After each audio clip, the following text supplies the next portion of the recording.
காலையில அம்மாக்கு உனக்கு என்ன பிரச்சனைடி? அது உங்ககிட்ட சொன்னா சரியாகாதப்பா. ஏய் பாப்பா, நம்ம பாப்பாவும் அம்மாவும் இல்லை, க்ளோஸ் ஃப்ரெண்ட்ஸ், திக் ஃப்ரெண்ட்ஸ். இனி சொல்லடி. அப்படியா? ஆமா சொல்லு.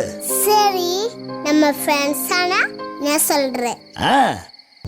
டே மச்சான், உன்னோட பொண்டாட்டி இவ்வளவு பயங்கராளா? காலையில ஒரு காரணம் இல்லாம என்ன அடிச்சிட்டா. ஃப்ரிட்ஜில் இருந்தா ஒரு முட்டை எடுத்து நான் சாப்பிட்டேன், அதனாலே உன் பொண்டாட்டி என்ன அடிச்சிட்டா. இவ்வளவு எல்லாம் எங்கிருந்து கண்டுபிடிச்சது வந்தேன்? கடவுளை காத்தாம இவ்வளவு எல்லாம் ஓத்துட்டு ப்ரோ.